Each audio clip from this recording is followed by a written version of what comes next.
Invasion, that's a fighting word, and the governor of Texas has now used it. Good morning, ladies and gentlemen. This is another declaration of truth from your host, Terry A. Hurlbut. Yesterday, the governor of Texas actually used a word fraught with meaning in the Texas and United States constitutions. Invasion. A state under invasion takes to itself the power to do certain things without the consent of the Congress. But having used that fighting word, Governor Greg Abbott of Texas will shortly have another decision to make. What happens when, not if, the Biden administration sues Texas again over the issues that made Abbott declare an invasion? Does Abbott then stop blocking Dan Miller's call for Texas to secede from the Union? Before we get into it, I do want to shout out to the prime sponsor of this channel, which is Conservative News and Views. Link in the description. Be sure to check out the awesome CNAV Store. Scroll down near the bottom for that link. Lots of great merchandise there, and especially this t-shirt that I have chosen for today, which reads, "Freedom isn't free." Yes, and if Greg Abbott means what he says, he might be on a course to pay quite a price for freedom. One more thing. If you like what you're about to hear, you can like this video. You can also click the bell icon to get a notice every time I come out with a new one. In fact, do you see the new icon, the heart shape with the US dollar sign in it? That's the super thanks icon. If you really want to keep these videos coming, click on that and leave me a tip. Any currency will do, so long as it's legal tender. Now, the official declaration of invasion came on Twitter at 10:21 a.m. Central Time on Tuesday, November the 15th. Governor Abbott left a tweet on his Twitter account. I have a link to it in the description. The text reads, and I quote, "I invoke the invasion clauses of the U.S. and Texas constitutions to fully authorize Texas to take unprecedented measures to defend our state against an invasion. I'm using that constitutional authority and other authorization and executive orders to keep our state and country safe." Close quote. After that, he embedded an image of text summarizing the measures that he will now take. Again, I quote, "Deploy the National Guard to safeguard our border and to repel and turn back immigrants trying to cross the border illegally. Deploy the Texas Department of Public Safety, DPS, who are the Texas State Police, to arrest and return to the border immigrants who crossed illegally and deploy DPS to arrest illegal immigrants for criminal activity. Build a border wall in multiple counties on the border. Deploy gunboats to secure the border. Designate Mexican drug cartels as foreign terrorist organizations. Enter into a compact with other states to secure the border. Enter into agreements with foreign powers to enhance border security. And provide resources for border counties to increase their efforts to respond to the border invasion." Close quote. By invasion clauses, he means first Article 1, Section 10, Clause 3 of the U.S. Constitution, which reads, and again I quote, "No state shall, without the consent of Congress, lay any duty of tonnage, keep troops or ships of war in time of peace, enter into any agreement or compact with another state or with a foreign power, or engage in war unless actually invaded or in such imminent danger as will not admit of delay." Close quote. Governor Abbott seems to be interpreting that clause as letting him do all the things that clause lists. The only thing he has not proposed to do is to lay a duty of tonnage. The Texas Constitution has two relevant invasion clauses. Article 3, Section 49, allowing the state to go into debt to repel an invasion. And Article 4, Section 7, defining a power and duty of the governor to call forth the militia to repel invasions. Now, of course, Governor Abbott is talking about an invasion of undocumented migrants, but he is also talking about the paramilitary forces that Mexican drug cartels routinely field. 2 years ago, one of these cartels, specifically Cartel Jalisco Nueva Generación, or CJNG for short, which name translates as Jalisco New Generation Cartel. And by the way, these are very dangerous people. Boasted of their military strength. I have a link in the description to a tweet containing some footage that ought to give anyone pause. I'll just quote the text. This is terrifying. Video released by the Mexican cartel and paramilitary group CJNG show the extent of militarization of their special forces.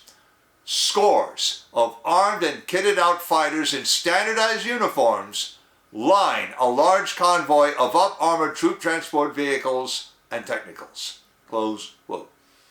Now tell me again that these are just inoffensive people minding their own business. The point is that units like these have crossed the Rio Grande repeatedly. Governor Abbott wants to stop these crossings, in addition to undocumented migrants pouring in through holes in the trunk wall. Those holes exist because the president, upon taking office, ordered contractors building the trunk wall to down tools and go home.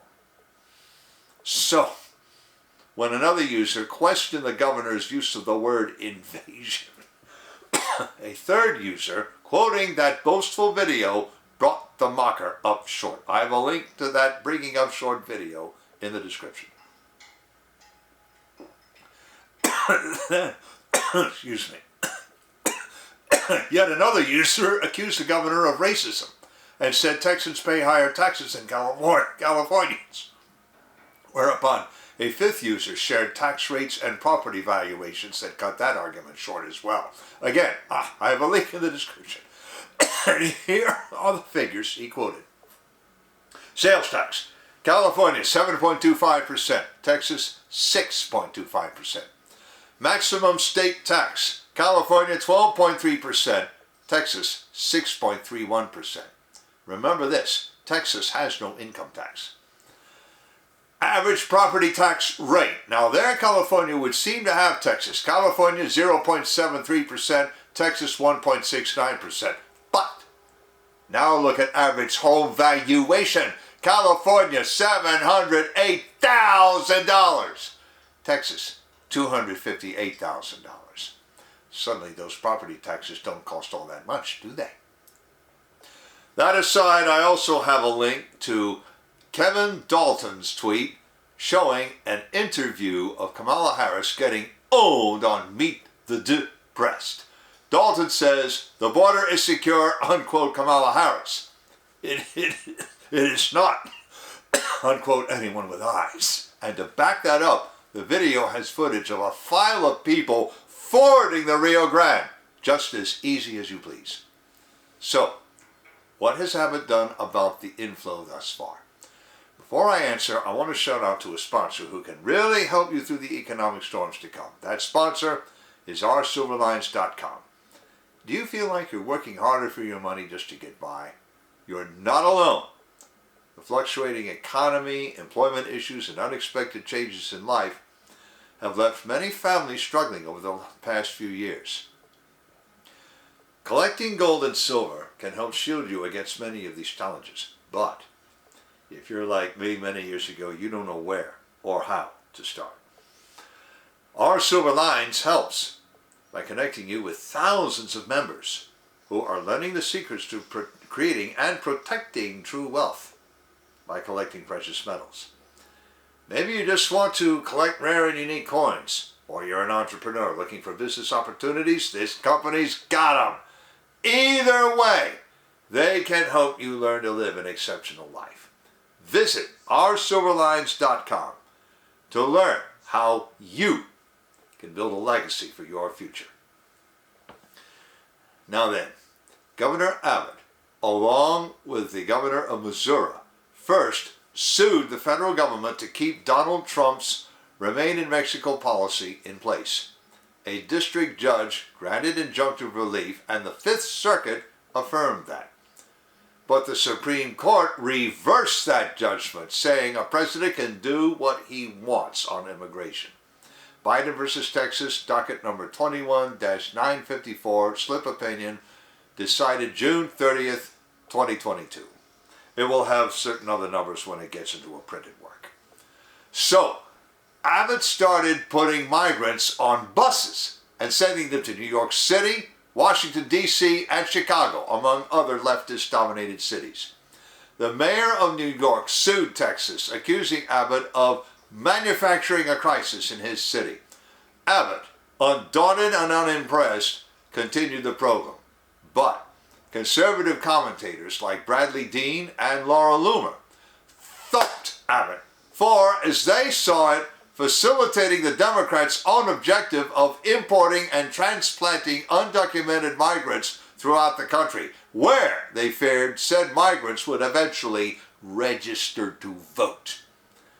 Well, I wondered then what Dean and Loomer expected governors like Abbott and Ron DeSantis of Florida to do. Should they transport the migrants back to Mexico using their own transport assets and manpower?